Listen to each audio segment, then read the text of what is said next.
Donc Nabila, on la connaît bien, vous savez, au milieu de la recherche, on se connaît tous un petit peu, hein. Particulièrement Nabila. Donc je suis très ravi d'accueillir Nabila, même s'il n'est pas du laboratoire. Donc elle a fait ses études à Alger, elle est venue en France pour faire son M2 puis sa thèse donc à l'Institut d'astrophysique spatiale, sous la direction de Jean Loupuget, déjà pour parler d'une chose qui allait devenir Planck. C'était dans une version préliminaire, mais c'était aussi de la physique donc liée à ce satellite dont elle va parler plus en détail. Et donc, après un petit séjour aux États-Unis, un petit postdoc, c'est ça, et elle est définitivement préférée l'IAS à tout autre institut, puisqu'elle y travaille depuis ce moment-là. Et donc, je vais lui passer la parole, puisque maintenant c'est à toi de jouer. Merci. Ça y est, ça marche? Oui, ça marche. Alors d'abord, je vais essayer de voir si ça fonctionne mieux qu'avec un Mac. Et j'en suis sûre. Oups.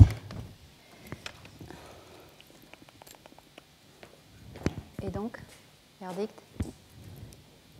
Donc merci aux organisateurs de m'avoir donné cet honneur en fait de venir parler devant vous, parler de physique, parler en fait de cosmologie et d'astrophysique devant un auditoire jeune, très jeune, donc c'est super, féminin aussi, donc c'est encore mieux, et j'espère enthousiaste sur les aspects de physique, sur les aspects de cosmologie, sur les aspects d'astrophysique. J'espère que je vais réussir à pas trop vous perdre, et justement je compte sur vous pour que vous posiez des questions. J'imagine qu'il y a une latitude sur l'interactivité de la présentation, donc si vous avez des questions urgentes, pressantes, qui vous bloquent complètement, n'hésitez pas à les poser. Il y a mon collègue Francis qui est là aussi et qui pourra éventuellement compléter mes réponses si nécessaire. Et si vous avez des questions différentes ou que vous voulez adresser ou aborder à la fin de la conférence, n'hésitez pas à le faire aussi. Donc, je travaille à l'Institut d'astrophysique spatiale et non de Paris. C'est un institut qui fait de l'astrophysique et qui en fait construit des instruments spatiaux, entre autres, et qui les envoie dans des satellites, à bord de satellites, pour faire aussi bien de l'exploration de planètes extrasolaires, d'exploration de planètes du système solaire que de la cosmologie.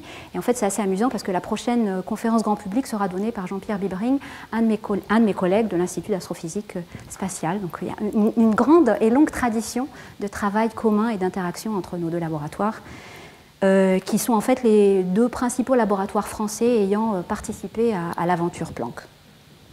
Alors mon titre était la nouvelle vision de Planck de notre univers, et en fait c'était un titre et une date que j'avais choisi initialement en pensant que Planck aurait livré ses données et ses résultats, les résultats obtenus après 29 mois d'observation à cette date-là. Malheureusement, ça n'est pas complètement le cas. On a eu quelques petits retards dans quelques petites complications à gérer.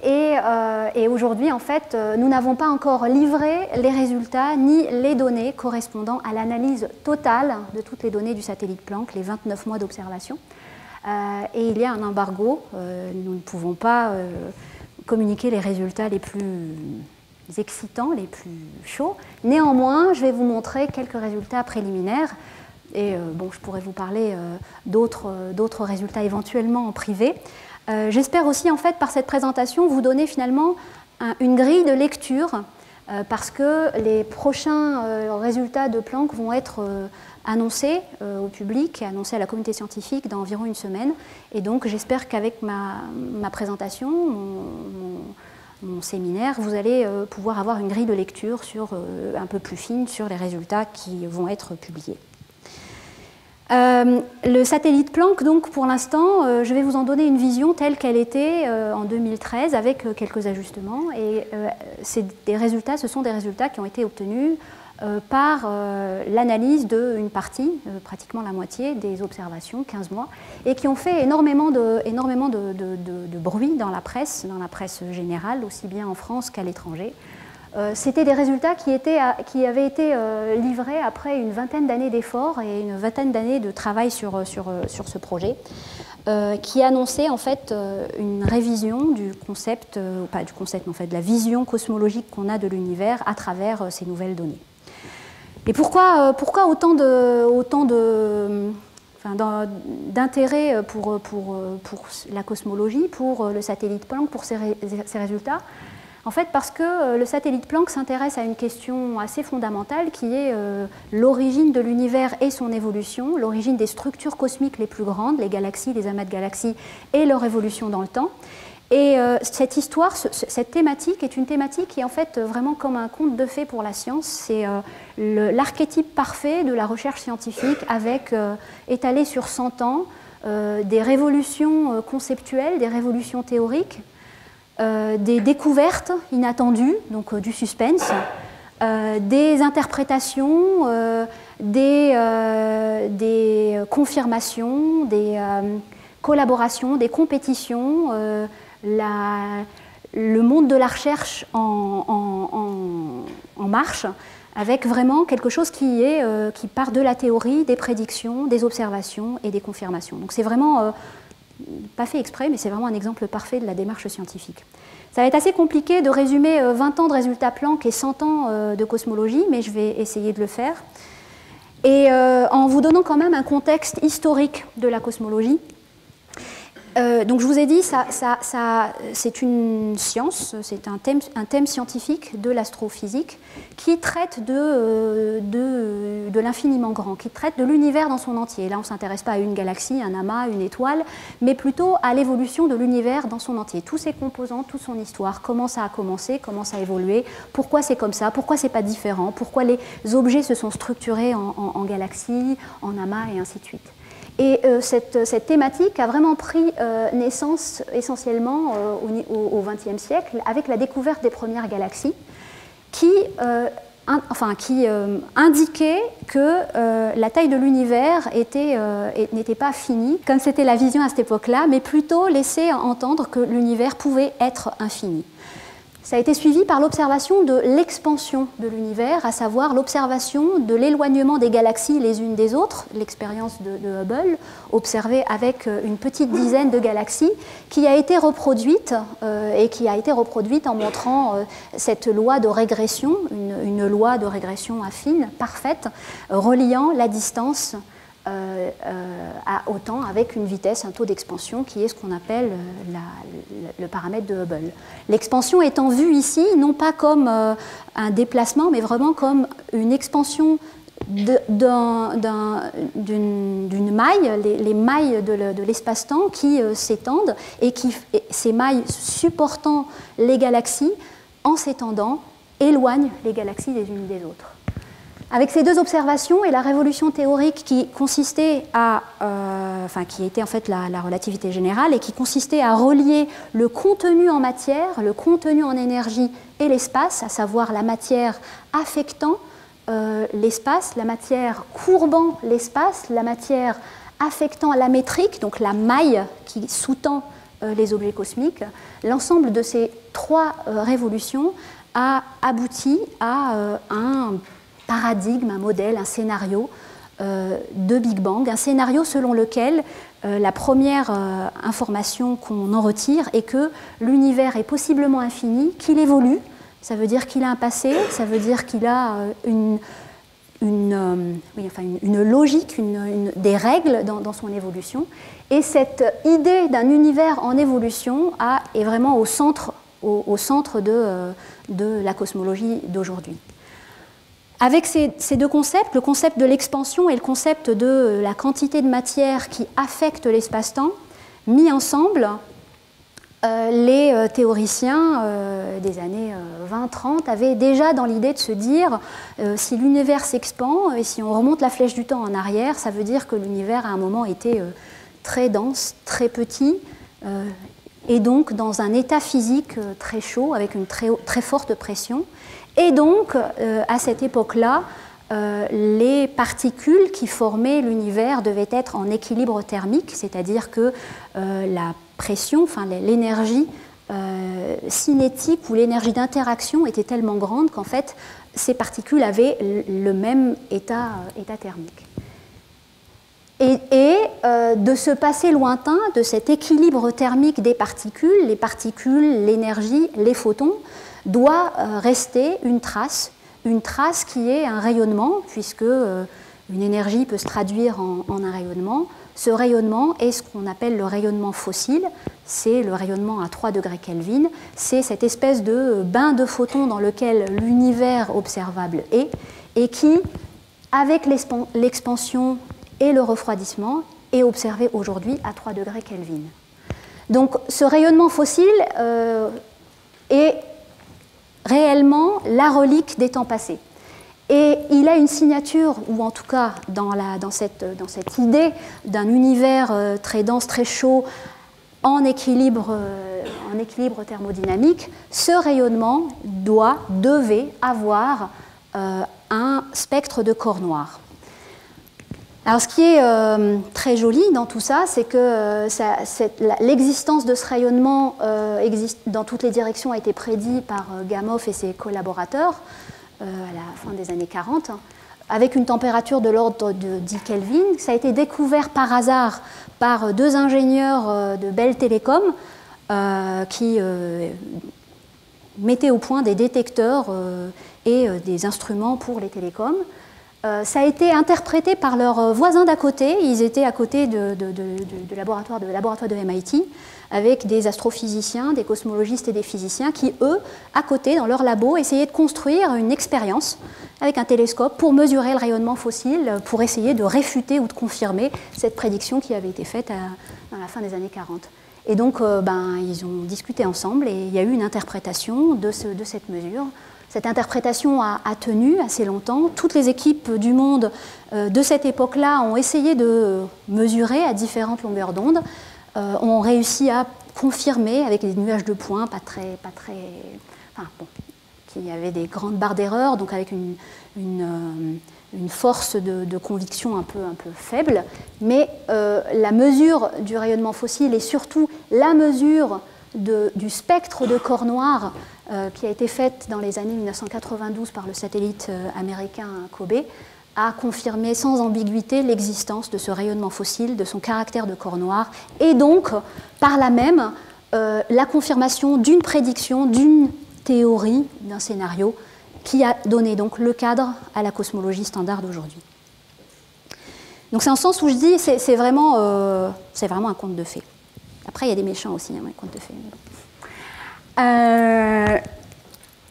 Alors, au final, qu'est-ce que le rayonnement fossile, en fait? Ce sont des photons. Ce sont des photons qui baignent l'univers, et ces photons ne sont pas... Alors les photons, bien entendu, quand on est dans un univers neutre, avec de la matière neutre, ça n'interagit pas. Par contre, on se rappelle, l'univers était dense, chaud. S'il était chaud, c'est qu'il était ionisé, il était sous forme de plasma, avec essentiellement des électrons et des protons. Et donc les photons, dans cette phase ionisée, dans ce milieu ionisé, interagissent. Ils interagissent par effet Thomson ou par effet Compton. Et en interagissant, ils échangent de l'énergie avec les électrons et les protons, et ils changent aussi de direction. Ils rebondissent.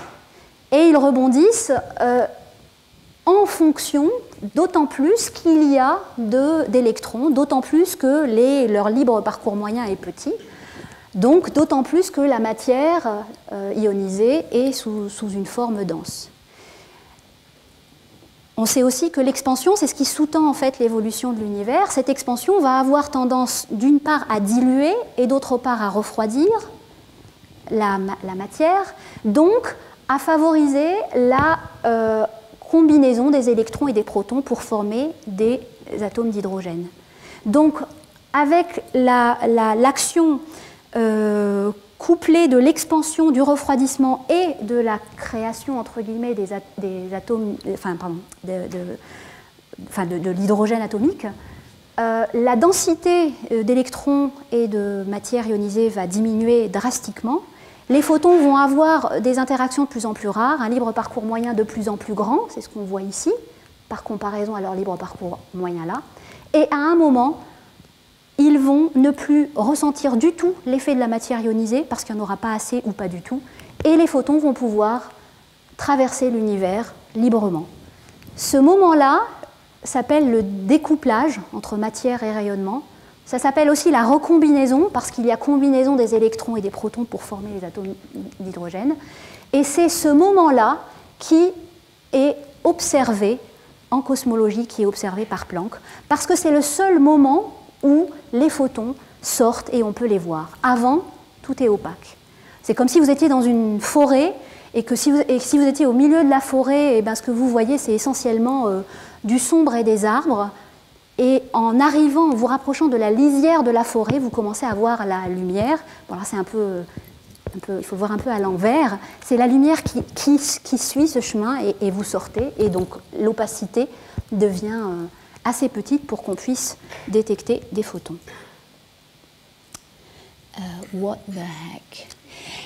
Ce processus qui correspond au découplage, c'est-à-dire à la fin des interactions des photons avec les électrons, c'est un processus qu'on décrit dans la cosmologie. C'est ce découplage, cette recombinaison dont je parlais, mais en fait c'est un processus qui existe beaucoup plus près de nous, qui existe dans le Soleil, parce que dans le Soleil, on a des photons, on a des protons, des électrons, enfin on a un réacteur thermonucléaire, des photons coincés dedans. Et ces photons, les photons qu'on reçoit, nous, du Soleil, ne correspondent qu'à la surface, la photosphère, ce qu'on appelle la photosphère, le moment où les photons ont fini d'interagir, ont eu leur dernière diffusion avec les électrons et les protons à l'intérieur du Soleil. Et c'est exactement la même physique, les mêmes conditions physiques. Ça arrive environ quand la température est de l'ordre de 4000 degrés Kelvin. Et la physique qui crée cette photosphère de la surface du Soleil est exactement la même que la physique qui crée la photosphère de l'univers, à savoir la surface de dernière diffusion ou le découplage. Et c'est en fait un peu le même genre d'analyse qu'on fait à chaque fois quand les gens observent le Soleil pour regarder les pulsations du Soleil à travers l'observation de la photosphère. Ce qu'on va essayer de voir, nous, c'est les pulsations de l'univers, sauf que l'univers n'est pas... ne couvre pas une sphère, mais est essentiellement à l'intérieur. Nous sommes à l'intérieur de la sphère cosmique, et ce sont ces pulsations qu'on va essayer de mesurer. Ces photons, donc les photons qui s'échappent de leurs interactions, sont très intéressants parce qu'ils permettent de retracer l'histoire de l'univers à travers les échelles spatiales, depuis les plus petites jusqu'à les plus grandes, et à travers les échelles temporelles. En effet, ils sont créés au tout début de l'univers, quand les particules se forment, ils sont libérés au découplage et ils traversent l'univers en interagissant avec la matière, avec les galaxies, les amas de galaxies, avec la matière noire, et on les reçoit aujourd'hui avec nos télescopes spatiaux ou au sol. Et c'est parce que ce sont vraiment une sonde qui permet d'aller le plus loin possible dans l'histoire de l'univers que l'étude du rayonnement fossile a été aussi florissante d'un point de vue des données.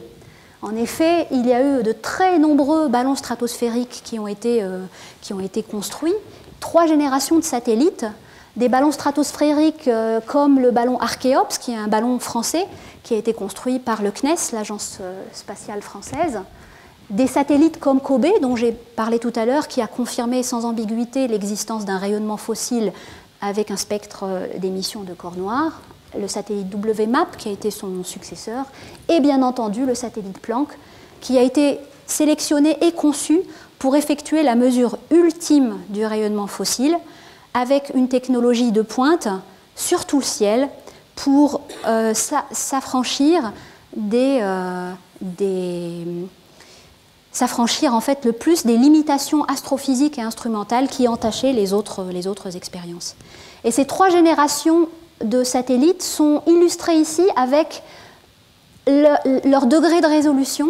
Vous voyez ici la résolution, c'est-à-dire la finesse avec laquelle on voit les détails dans l'image prise par Planck, comparé à la finesse de ces mêmes structures dans le cadre du satellite de 2e génération WMAP de la NASA et la toute première génération COBE qui n'observait que des zones immenses du ciel, des zones aussi grandes que quelques degrés. Et pour vous faire vous donner un ordre de grandeur, la pleine lune sur le ciel, c'est 1/2 degré. Donc plusieurs degrés sur le ciel, c'est plusieurs fois la Lune, la résolution de Planck, donc la résolution en termes de taille angulaire sur le ciel de Planck, correspondant, elle, à 1/6 de la taille de la pleine Lune. Et donc le satellite Planck, c'est un satellite qui a à son bord deux instruments. Le projet de satellite a été proposé il y a vraiment 20 ans, en 1993. Et en 1996, l'Agence spatiale européenne, l'ESA, a sélectionné les deux instruments qui voulaient faire cette étude. L'instrument qui s'appelait à cette époque-là COBRAS et qui s'est transformé en l'instrument LFI, Low Frequency Instrument, et SAMBA, qui s'est transformé en High Frequency Instrument. Deux instruments pour un même objectif, deux instruments complémentaires qui ont été embarqués sur le satellite Planck et dont on voit ici, par réflexion sur le miroir primaire, donc le miroir primaire est dirigé vers le ciel, il capte les photons, il les renvoie vers un miroir secondaire et ils sont redirigés vers des cornets, en fait. Et ce sont ces cornets qui font transiter la lumière vers les détecteurs observant le rayonnement fossile. Deux instruments dont en particulier l'instrument HFI, alors je dis en particulier parce que c'est l'instrument français, mais c'est aussi vraiment le meilleur, et ce n'est pas juste parce qu'il est français qu'il est le meilleur. Un instrument complexe qui a été conçu avec une technologie de pointe, une technologie unique, qui était en fait un très grand défi. Ce défi était de faire voler dans l'espace des détecteurs qu'on appelle des bolomètres, qui mesurent l'énergie totale des photons et qui, pour fonctionner de manière nominale, doivent être refroidis à des températures très très basses, 100 millikelvin, avec un système cryogénique, donc en fait un gros frigo très complexe et qui a très bien marché. Ça a été donc un succès technologique, ça a été aussi un succès de la mission dans son ensemble. Il était prévu que le satellite Planck observe le ciel pendant 15 mois, c'est-à-dire fasse 2 relevés complets du ciel, cartographie le ciel 2 fois. En fait, il a observé 29 mois en faisant pratiquement 5 relevés du ciel. Il y a eu des développements techno dans les différents laboratoires et les facilités de l'Agence spatiale européenne, entre autres, pour les caractérisations. Un satellite doit répondre à certaines conditions de spatialisation. On pourra en discuter éventuellement plus tard si vous voulez. Et ce satellite, ainsi que l'observatoire dans l'infrarouge Herschel, ont été lancés tous deux en 2009, et ça a été un immense succès pour l'Europe parce que ce sont 2 satellites européens qui en fait ont engrangé une moisson de données incroyable. Le satellite donc Planck a observé pendant 29 mois, et ce qui est épatant, ça a été la stabilité thermique. Donc le défi était vraiment d'observer avec des détecteurs très sensibles, ces détecteurs étant tellement sensibles que n'importe quelle variation thermique se traduit par des variations dans le signal. Et donc ce que vous voyez ici, ce grand bump là, se ramène à une variation à la 4e décimale de la température, une précision vraiment qui n'a jamais été atteinte. Et en fait, c'est cette stabilité thermique qui a permis, entre autres, d'observer beaucoup plus longtemps le ciel. L'analyse des données a été très complexe. Quelques chiffres ici. 1 cercle par minute, 200 mesures du ciel par seconde et par détecteur pendant 29 mois, 1000 milliards d'échantillons, 50 gigaoctets de données brutes par détecteur, 52 détecteurs, 2500 cartes, 50 millions de pixels à chaque fois pour toutes les fréquences. Beaucoup de choses, et dont énormément a été fait justement ici, à l'IAP, ainsi qu'à dans d'autres laboratoires. Le satellite Planck a été conçu donc pour essayer de s'affranchir en même temps des aspects instrumentaux, du bruit de la mesure, mais aussi du bruit du ciel, parce que quand on observe le ciel, eh ben, on est pollué par les autres émissions. Et pour s'affranchir des pollutions astrophysiques, la stratégie a été d'opter pour l'observation dans 9 bandes en fréquence, chacune choisie parce qu'elle caractérisait spécifiquement une émission. Donc, aux basses fréquences, ça caractérise essentiellement les émissions synchrotrons, les émissions radio des galaxies et du ciel. Aux hautes fréquences, ça caractérise essentiellement l'émission infrarouge, une émission qui est en fait le recyclage de la lumière des étoiles par la poussière dans la galaxie. Les étoiles émettent de la lumière, il y a des poussières dans la galaxie, ces poussières absorbent la lumière et la réémettent dans l'infrarouge. Et comme notre galaxie est pleine de poussière, en fait, ce qui domine, c'est essentiellement la galaxie. C'est ce qu'on voit ici. Le plus fort signal est celui de la galaxie. Le signal du rayonnement fossile, lui, étant minimal. Ça se traduit par ce type de cartes. Ce sont des cartes tout le ciel. Ça correspond en fait à une représentation d'une map monde. C'est une sphère, la Terre, quand on la représente on peut la représenter en carte carrée, on la représente en map monde. Là, c'est la même chose, sauf qu'encore une fois, ce qu'on voit, c'est le déroulé de l'intérieur de la sphère cosmique, avec cette barre qui correspond en fait au centre galactique, donc c'est notre galaxie, l'émission que vous voyez ici, et à l'extérieur, l'émission qui est loin de notre galaxie. Et ce qu'on voit, de la même manière que j'en parlais avec les graphes, c'est aux hautes fréquences une émission dominante, c'est très foncé, c'est rouge, un peu partout, parce qu'en fait il y a de la poussière galactique partout et c'est l'émission infrarouge. On voit ici une émission radio qui est quand même assez étendue, c'est l'émission radio de notre galaxie. Et ce qu'on voit, c'est que les zones les plus propres, c'est-à-dire les moins affectées par la galaxie au centre, sont les zones entre 70, 100 et 143. Ce sont les fréquences de prédilection pour l'étude du rayonnement fossile. Mais pour faire des analyses vraiment détaillées, on ne peut pas simplement dire je prends une fréquence, je choisis et ça va. Ce dont on a besoin, c'est de nettoyer, d'enlever toute cette pollution lumineuse astrophysique. Et pour ce faire, on combine toutes les fréquences avec des algorithmes adaptés et on soustrait ces émissions pour obtenir une carte du rayonnement fossile. C'est la carte du rayonnement fossile qui a été obtenue en 2013 avec un zoom sur une zone du ciel, et celle-ci est celle qui a été obtenue récemment, donc qui va être livrée, où on voit l'amélioration. Alors on voit en fait que la granularité est beaucoup plus faible dans 2014 parce que le niveau de bruit est plus bas. Vous voyez, oups. Le niveau de bruit est plus bas et donc le niveau de signal est plus haut. Le rayonnement fossile, on l'a dit au début, c'est avant tout un rayonnement qui a une température donnée et un spectre d'émission. La température qui est mesurée est de l'ordre de 2,73 Kelvin et en fait la prédiction de Gamow est un rayonnement isotrope à une température 2. Et en réalité, le rayonnement fossile, quand on le mesure, ça ne correspond qu'à un monopôle de température moyenne, la température du corps noir. Si on soustrait ce monopôle, on se retrouve avec un terme dipolaire qui correspond au mouvement du système solaire par rapport au Soleil et qui fait que dans certaines régions, on a l'impression d'être plus chaud, on se rapproche, et dans d'autres, en fonction de la direction, ça fait un effet de chaud-froid.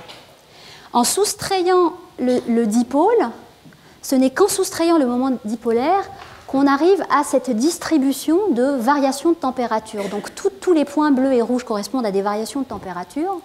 Alors ce qui est évident, c'est qu'on voit des variations de température à toutes les échelles, depuis les plus petites jusqu'aux plus grandes, qui correspondent en fait à des variations de la température à grande échelle, les zones froides correspondant à des zones surdenses, les zones chaudes correspondant à des zones sous-denses. Ces inhomogénéités de la température sont directement reliées aux fluctuations quantiques, aux perturbations qui vont donner lieu aux structures, en fait, aux amas de galaxies et aux galaxies.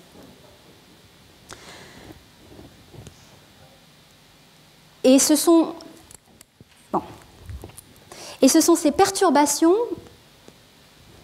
c'est ce lien entre la mesure de la température et son origine quantique qui fait l'intérêt de l'étude du rayonnement fossile, parce que c'est un lien direct entre ce qu'on voit quand l'univers était âgé de l'ordre de 380 000 ans et son origine quand il était âgé de l'ordre de 10-37 à 10-32 secondes. Ces perturbations de densité, ça correspond en fait à des zones où il y a un peu plus de matière ou un peu moins de matière. Et ces perturbations de densité ont donc de la matière, mais aussi des photons. On est à une époque où, comme je le disais, les photons interagissent énormément avec les électrons et les protons. Ils sont couplés. Et ce couplage fait que ce qui va arriver aux photons va aussi affecter, ce qui va arriver à la matière va aussi affecter les photons. Et inversement, les photons vont affecter la matière. Alors, je m'explique.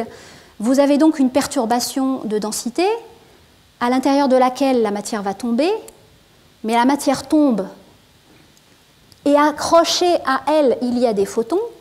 Ces photons, eux, ont tendance à vouloir aller à n'importe quel endroit, vont induire une pression de radiation, et cette pression de radiation va en fait aller à l'encontre de l'effondrement gravitationnel. Et on va se retrouver dans un système d'oscillation entre la matière qui essaye de comprimer et les photons qui essayent de pousser. Et ce système d'oscillation, qui est lié au fait que la gravitation est contrecarrée par la pression de radiation, va donner des oscillations, des phases contractées, des phases dilatées, et donc des variations de la température périodique du fond diffus cosmologique. Ce sont ces variations périodiques qu'on appelle des oscillations acoustiques ou des pics acoustiques, si vous en avez déjà entendu parler. Ce processus de la matière qui tombe, des photons qui contrecarrent, et qui en fait restent figés dans le temps, figés dans le rayonnement fossile, au moment où les photons disparaissent. À ce moment-là, toutes ces variations périodiques restent figées, parce que les photons partant, il ne reste plus qu'une image, l'image de ces oscillations. Du coup, il y a beaucoup d'informations dans cette carte parce que l'information grande échelle est liée essentiellement aux perturbations primordiales. L'information à des échelles plus petites est essentiellement liée à la compétition entre les photons et la matière. Et bien entendu, s'il y a plus de matière, s'il y a moins, si la matière interagit plus ou moins avec les photons, ça va changer beaucoup de choses dans cette image. Mais analyser une image pour faire de la science, j'ai regardé les petits points bleus et les petits points rouges, ça ne suffit pas. Il faut passer par une analyse quantitative. Et passer par une analyse quantitative, je suis sûre que ça vous dit quelque chose. Si on fait le parallèle avec l'analyse des ondes, c'est essayer de trouver dans ce signal noir qui est fait de signaux superposés avec des fréquences ou des longueurs d'onde différentes, grande longueur d'onde, moyenne longueur d'onde et plus courte longueur d'onde, qu'est-ce qui est les modes, quels sont les modes de ce signal? On utilise la transformée de Fourier pour une analyse des ondes, ça nous donne les différents modes, et donc on sait qu'il y a des modes grande longueur d'onde, des modes courte longueur d'onde. Sur la sphère, on peut faire la même chose, c'est une analyse 3D. On appelle ça l'outil, en fait, un des outils utilisés, c'est la décomposition ou l'analyse en harmonique sphérique.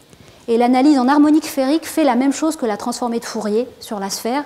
Elle va décomposer ce signal en ses différents modes, c'est-à-dire en ses différentes échelles, depuis les plus gros, monopolaires, dipolaires, quadrupolaires, jusqu'au plus grand des modes, c'est-à-dire aux plus petites des échelles angulaires. Et quand on a fait une décomposition en mode de Fourier ou en mode en harmonique sphérique, pour faire une analyse encore plus quantitative au sens de la compression de l'information, au lieu de regarder mode par mode, on fait un spectre de puissance.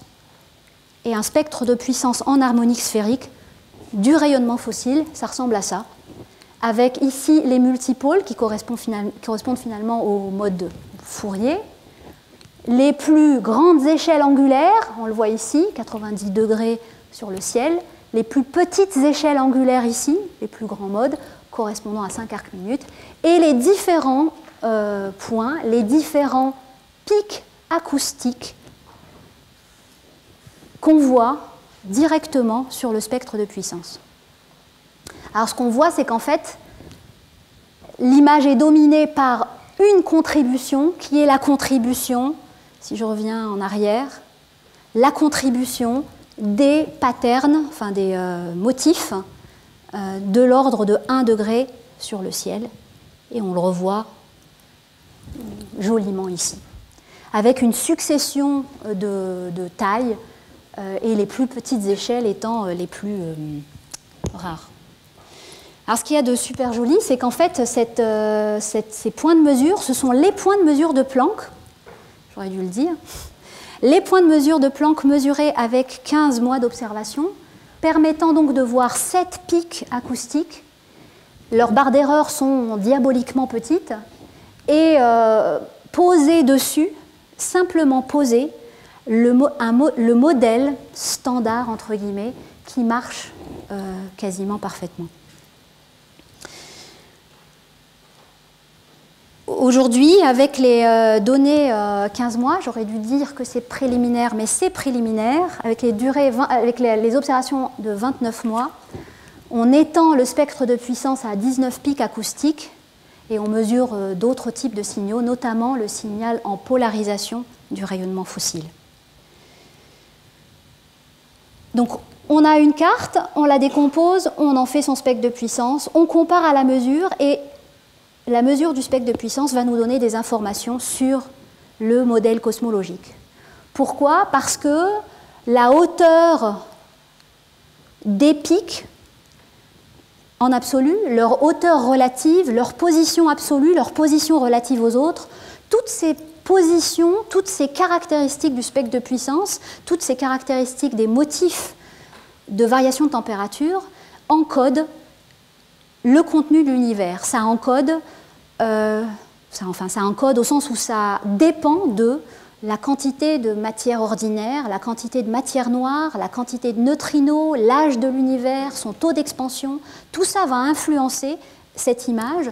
Et c'est donc en regardant en détail comment ce spectre se compare à des familles de modèles qu'on détermine l'ensemble des paramètres cosmologiques. Là, je ne vous demande absolument pas de regarder, mais c'est pour vous donner simplement l'idée de la richesse des informations qu'on peut avoir, parce que les données sont tellement bonnes qu'on peut aller jusqu'à un degré de modèle, enfin en tout cas de modèle, de paramétrisation de modèles très détaillé. Alors, notamment, et juste si, pour éclairer un peu ce type de résultats, quelques-unes des grandeurs principales qu'on peut déterminer, la quantité de matière ordinaire, la quantité de matière noire, la variation d'échelle de la granularité, plutôt que granulosité peut-être, de l'image en fait, de l'image du rayonnement fossile, et au final, une recette cosmique permettant de doser quelle est finalement, si on en croit les observations du rayonnement fossile, la quantité d'énergie noire, de matière noire et de matière ordinaire qui constitue l'univers aujourd'hui par rapport à ce qu'on savait avant Planck. Mais au-delà des paramètres, donc je disais, on paramétrise un modèle, c'est-à-dire qu'on se dit, OK, un modèle simple a l'air de coller, maintenant allons dans le détail des paramètres du modèle et déterminons l'ensemble des contraintes en termes de ces paramètres. C'est ce qu'on appelle les paramètres cosmologiques. On peut se poser la question plus amont qui est de dire, OK, certes c'est bien, mais finalement est-ce qu'on ne s'est pas trompé de modèle et ne peut-on pas tester le modèle directement? Et Planck réussit cette gageure en essayant et en testant en partie le modèle de l'inflation, ce modèle qui permet d'amener les petites fluctuations quantiques du champ d'énergie qui décrivait le tout début de l'univers, donc qui amène des fluctuations quantiques à des échelles commensurables, à des échelles macroscopiques.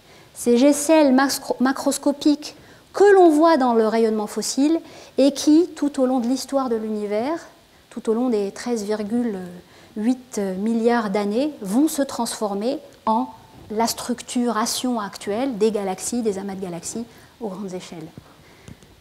Donc c'est essayer de contraindre ces âges vraiment reculés ou ces âges vraiment très proches du début. Enfin, bon, j'aime pas parler, donc oubliez ce que j'ai dit.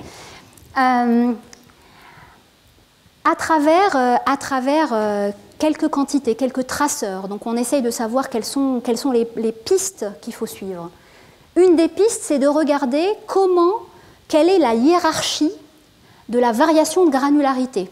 Elle est déterminée par ce qu'on appelle l'indice spectral. En fait, c'est l'indice qui caractérise le spectre de puissance.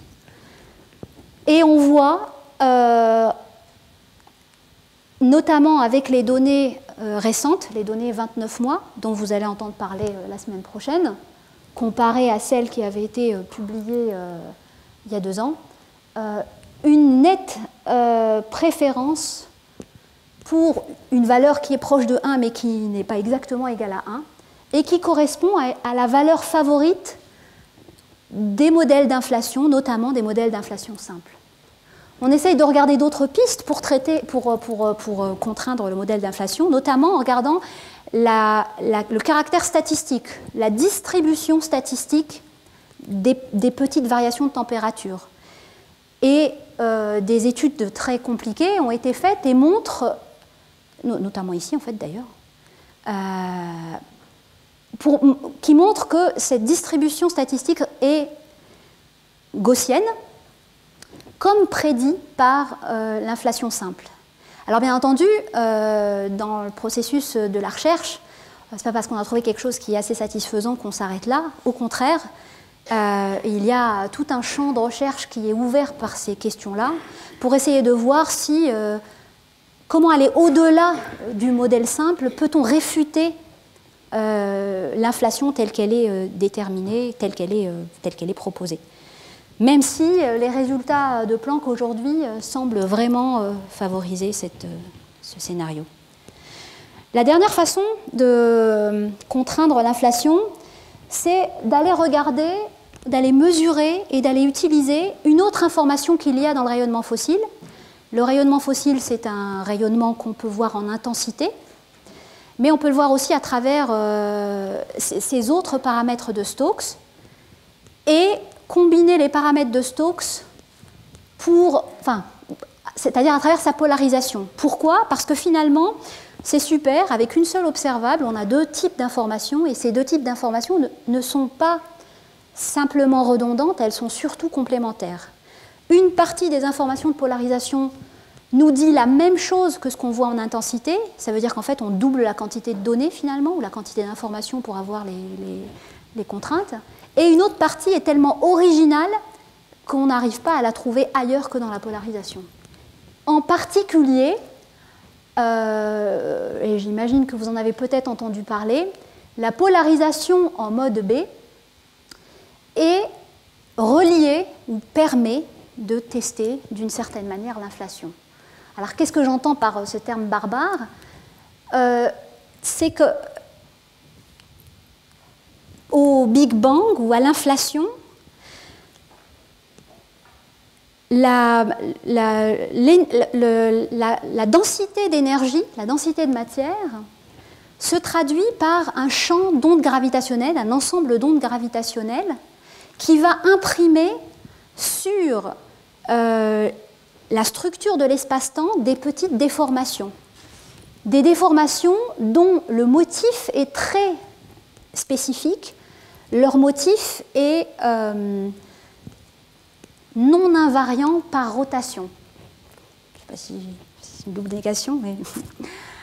Contrairement aux motifs de polarisation standards, normaux, qui sont liés au fait que quand un photon diffuse des électrons, il y a polarisation, et cette polarisation est invariante par rotation, c'est-à-dire qu'en fait elle a un pattern, un motif radial, radial au sens où ça pointe vers un centre, ou radial au sens où c'est tangent à un centre, mais invariant par rotation, à l'inverse des ondes gravitationnelles. Et donc en observant le rayonnement fossile dans sa polarisation, on essaye de voir si oui ou non il y a une trace de ces motifs liés aux ondes gravitationnelles, parce qu'elles sont les traceurs directs, elles n'interagissent avec rien, et elles sont les traceurs directs de l'époque la plus reculée de l'univers.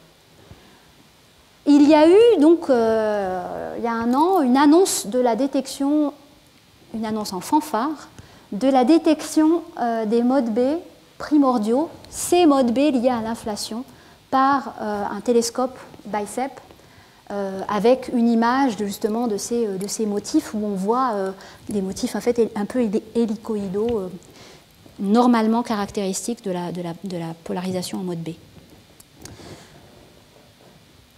Mais la détection de ces modes reste et a toujours été un débat très vif, notamment parce que c'est vraiment le Graal de la cosmologie, essayer d'aller le plus loin possible, le plus proche possible du début, et surtout réfuter ou confirmer l'inflation. Et donc de nombreuses expériences sont sur le terrain, avec des télescopes au sol notamment, et les mesures de BICEP 2 indiquées ici, comparées à d'autres mesures, ont été pas mal discutées. Elles ont été notamment discutées parce que la mesure de la polarisation du rayonnement fossile, c'est très très bien, mais comme pour l'intensité, il y a les pollutions astrophysiques. La polarisation, c'est aussi généré par d'autres processus physiques, notamment s'il y a un champ magnétique dans notre galaxie qui a un motif ou qui génère un motif hélicoïdal. Les grains de notre galaxie qui s'alignent le long de ce champ magnétique vont avoir tendance à reproduire à un certain niveau cette polarisation de mode B. Et donc, dès la sortie des résultats de BICEP 2, les équipes ont commencé à se dire oui, attention, s'il y a de la poussière galactique, alors votre résultat ne tient pas. Dans le cadre de la collaboration Planck, et notamment dans le cadre de l'étude de la polarisation galactique, ce même type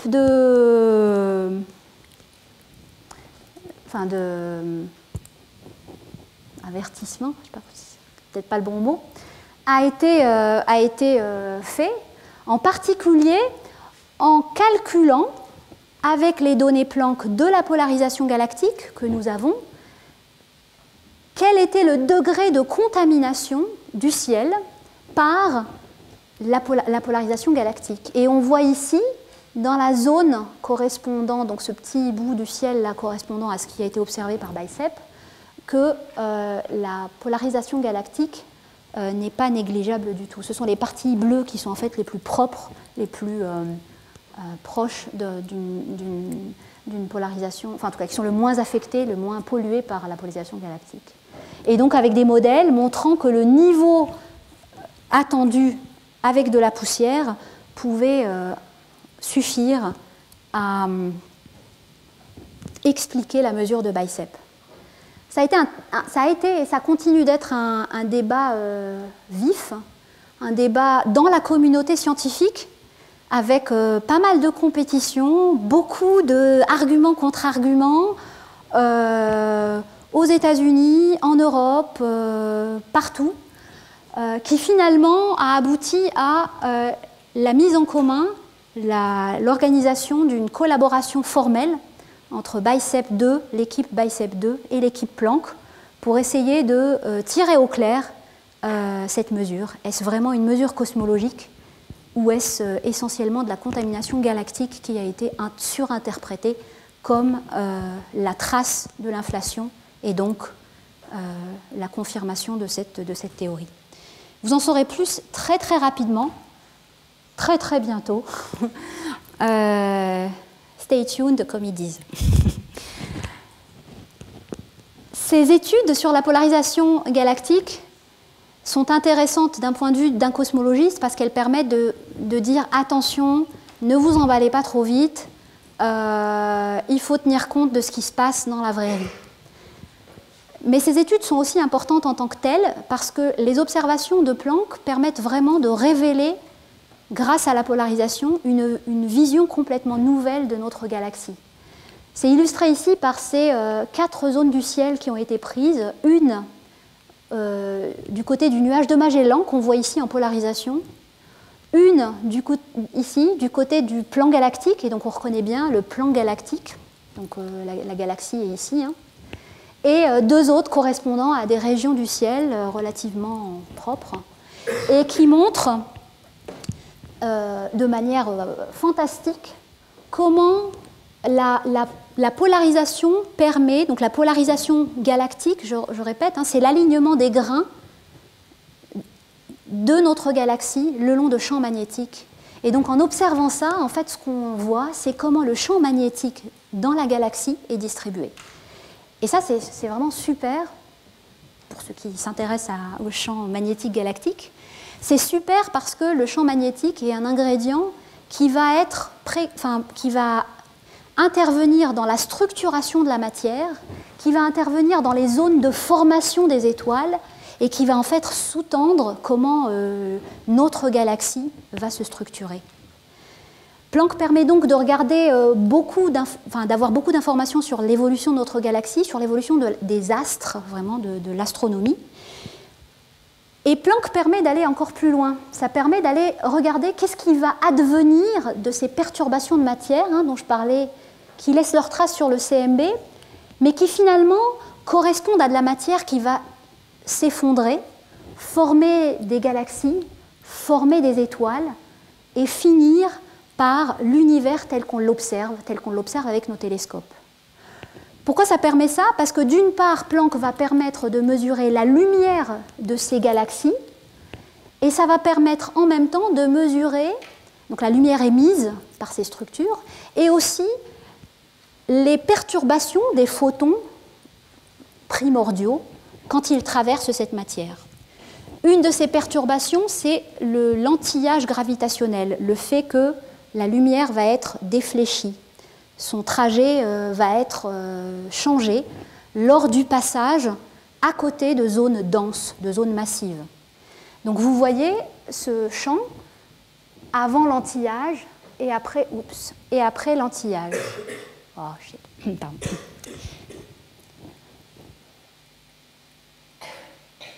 Et vous voyez ces légères déformations, ce léger lissage, ce sont ces très très légères déformations qu'on peut mesurer avec Planck, qu'on peut mesurer sur la sphère céleste, et qu'on peut traduire ces déformations de forme, enfin ce lissage, on le traduit en la distribution de la matière noire dans l'univers. Alors bon, je ne sais pas si ça vous dit quelque chose, mais c'est vraiment super. On voit ici, ce que vous voyez ici, c'est le contenu complet de la matière dans l'univers et comment c'est distribué aux grandes échelles. Enfin, je trouve ça super.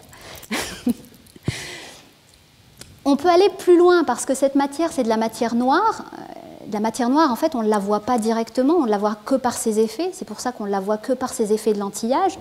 Par contre, dans l'univers, il y a aussi de la matière visible, sous forme de gaz chaud, qu'on peut détecter à travers l'effet Compton inverse.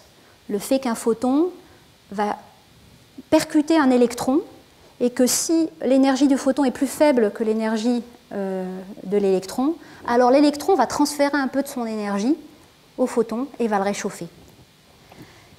Et en utilisant cette information, on peut, là encore, déterminer la distribution entière du gaz chaud dans l'univers. Et tous ces petits points-là, ce sont les endroits où le gaz est beaucoup plus chaud que la moyenne. Tous ces petits points-là, ce sont des amas de galaxies.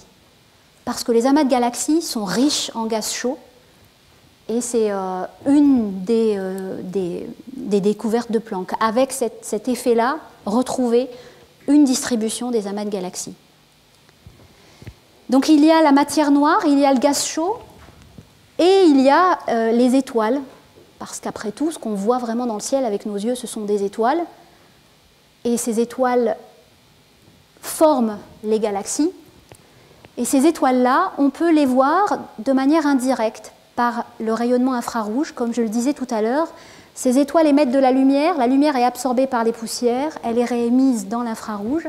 Et en analysant l'émission infrarouge, on peut retracer une distribution de la formation des étoiles dans l'univers et montrer que les étoiles se forment préférentiellement dans des puits de potentiel tracés par la matière noire. On peut détecter, comme pour les amas de galaxies, ces galaxies, ces zones de formation d'étoiles, et en faire des catalogues pour beaucoup de sciences. Voilà, j'arrive à la fin. Planck, c'est donc 20 ans d'efforts. C'est 17 pays, environ 600 personnes, pratiquement 300 chercheurs. C'est pas très cher au final. C'est 7 centimes par Européen par an durant 20 ans. Donc chaque Européen a participé à peu près 1 euro au total pour Planck. C'est le travail de beaucoup de gens et c'est surtout le travail de tout cet ensemble de la communauté Planck, de la collaboration, que j'ai présenté aujourd'hui et à qui je rends crédit. Et merci.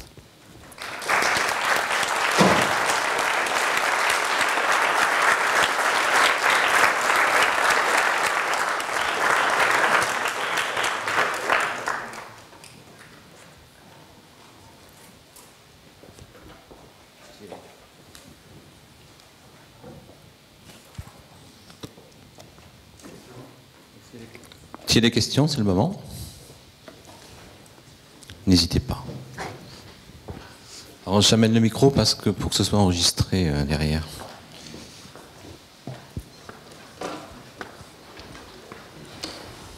Merci. Bonsoir. Bonsoir. Alors, je voudrais revenir sur la phase de découplage. Je voudrais savoir s'il est possible de capter les rayons émis par cette phase à tout instant et à toute position de l'espace. Voilà. Oui, c'est possible de détecter ça dans toutes les directions. C'est ce qui fait en fait la particularité. C'est une émission qui est isotrope. Parce qu'en fait, ce n'est pas une émission qui vient d'un endroit. C'est assez compliqué parce qu'on a tendance à se dire qu'il y a une source lumineuse. Une source, enfin voilà, habituellement c'est une chandelle, un téléphone portable, une lumière, et puis ça émet dans certaines directions, et donc si on n'est pas complètement devant, ça ne va pas. Le processus dont je parle, c'est un processus en fait qui est à l'intérieur de l'univers. Donc il faut vraiment imaginer comme si on était à l'intérieur d'une sphère et que ces rayons viennent de partout autour de nous. Vous êtes dans un cinéma IMAX et puis vous recevez ces photons, en fait. Voilà. D'autres questions, n'hésitez pas.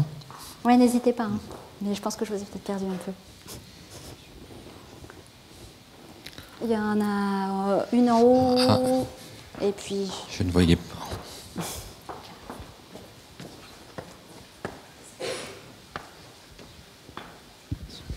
Bonsoir. Donc vous dites avec les images, vous arrivez avec les fluctuations à expliquer et à détecter la présence de matière noire, mais enfin moi de ce que je savais, il me semblait que c'était hypothétique comme forme de matière, donc je ne comprends pas. Alors j'ai dit indirect, on détecte de manière indirecte parce que justement la matière noire, alors c'est hypothétique, on a besoin d'un ingrédient qui gravitationnellement explique en particulier l'effet de lentilles dans des amas de galaxies ou dans des structures, le fait que quand on regarde, dommage, je n'ai pas d'illustration, mais peut-être que vous avez déjà vu des images d'arcs gravitationnels correspondant en fait à la déflexion, à la déformation de la lumière dans des amas de galaxies en particulier. Et quand on regarde dans ces objets-là, donc on connaît très bien ces amas de galaxies, quand on compte la quantité de matière qu'ils contiennent, en comptant leurs galaxies, en comptant leur gaz chaud diffus qu'on voit dans les rayons X, en comptant dans toutes les longueurs d'onde pour vraiment détecter tout type d'émission associée à de la matière normale, on se rend compte qu'il manque environ 80% de masse pour expliquer le fait qu'il y a des arcs gravitationnels. Il manque 80% de masse pour expliquer que le gaz émet en X et donc qu'il est réchauffé assez, qu'il a une température assez élevée pour émettre en X. Et pour avoir cette température, il faut de la masse qu'on ne voit pas. On a besoin de matière noire, on a besoin d'une composante gravitationnelle pour expliquer le mouvement des galaxies. Quand on regarde les galaxies dans les amas ou ailleurs et qu'on mesure, on en fait la spectroscopie, on mesure leur spectre, on peut mesurer leur vitesse, et les vitesses de ces galaxies dans les amas ne peuvent pas être expliquées par simplement la présence de matière vue à travers les étoiles ou à travers la matière ordinaire. Donc, bon, on peut dire que c'est hypothétique, mais en tout cas, il y a besoin de quelque chose. C'est pour ça qu'on l'appelle noir d'ailleurs, parce qu'on ne sait pas ce que c'est en pratique, quoi. On ne sait pas quelles particules, on ne sait pas ce que c'est, mais gravitationnellement et dynamiquement, pour expliquer les mouvements, on en a besoin.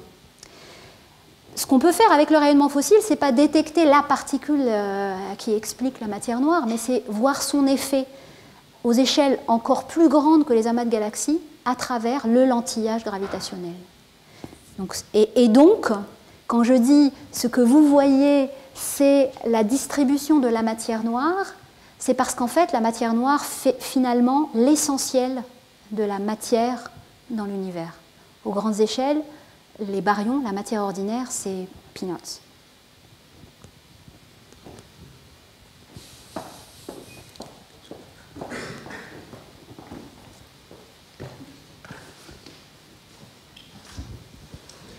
Bonsoir. D'un point de vue de la matière noire, si on arrive maintenant à faire des cartes assez précises de ce qu'elle pourrait représenter, on aperçoit comme des filaments qui se créent dans l'univers, qui sont reliés les uns avec les autres, point par point.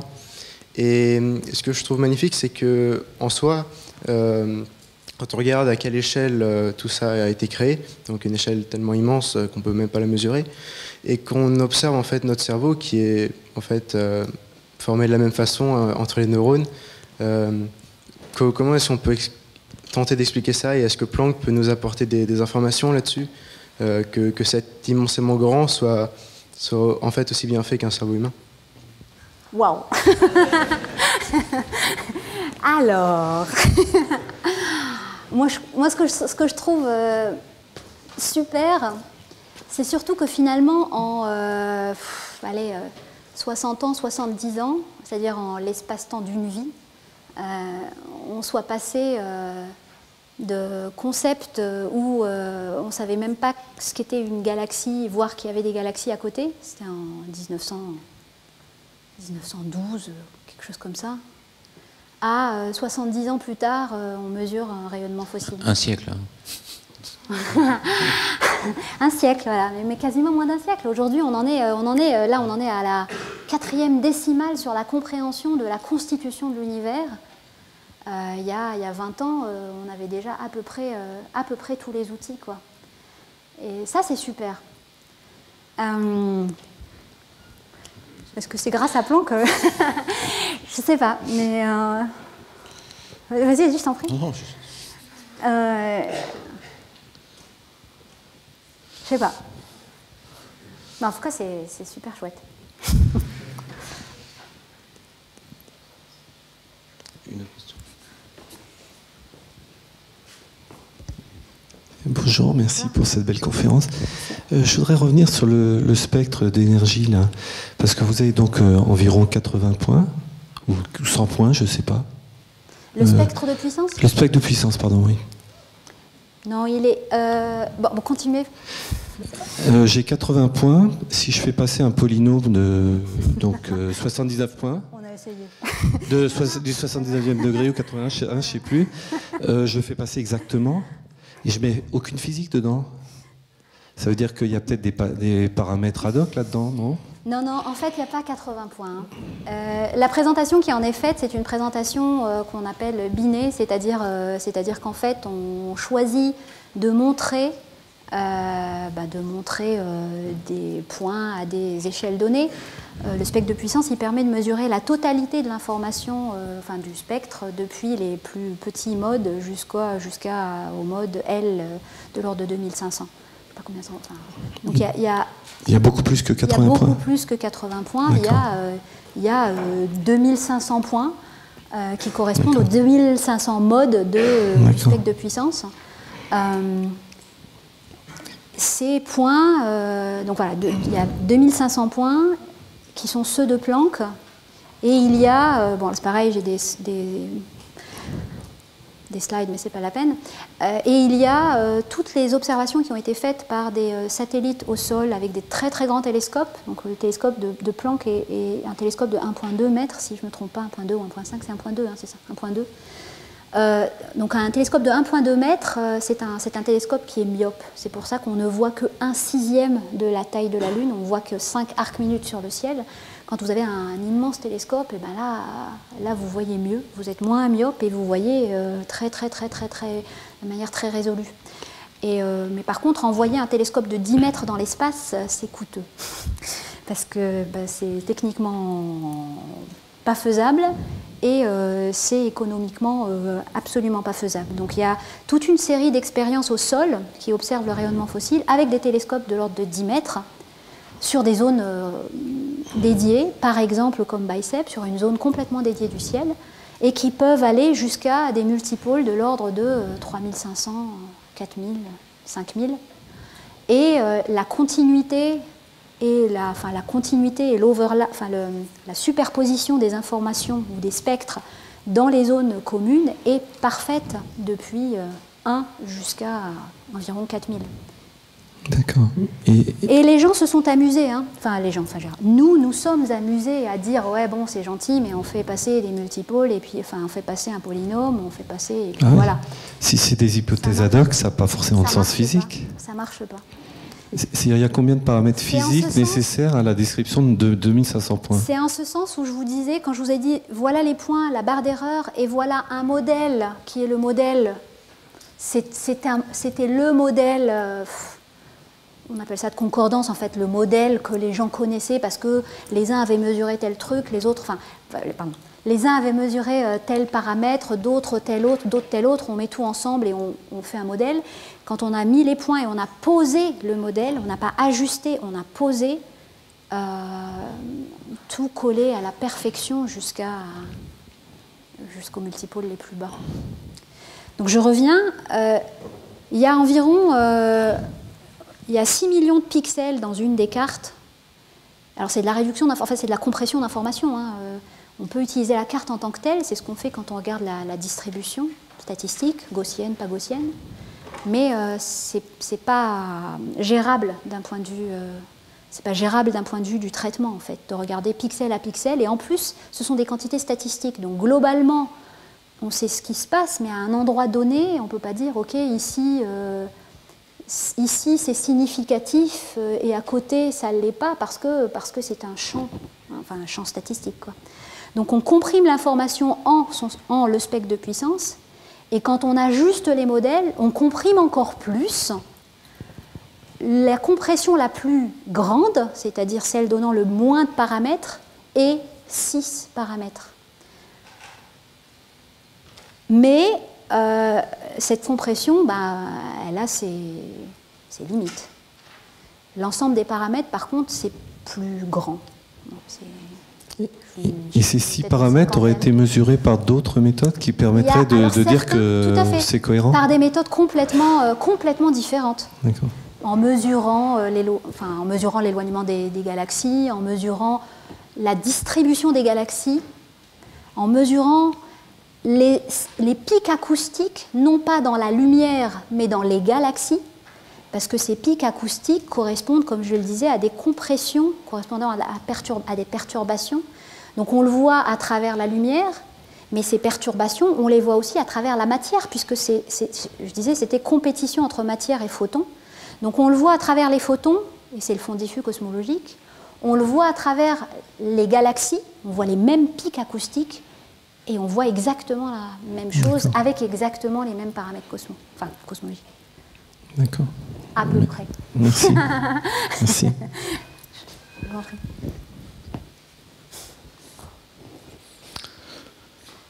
Est-ce qu'il y a encore des questions?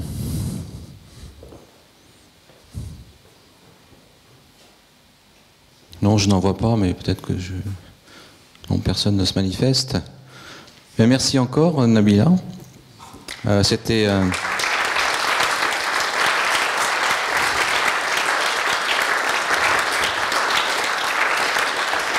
C'est un très bel exposé que j'espère va inspirer toute notre audience ce soir. Et puis je vous ai invité maintenant à quitter, à moins que tu vas dire 2 mots. Donc, je vais dire un petit mot après sur le... Oui, juste pour vous dire que l'interrogation écrite, c'est dans 4 semaines, mais d'ici ce moment-là, sur le site de l'IAP, il y aura la conférence enregistrée pour réviser juste avant. On fera d'abord passer les profs.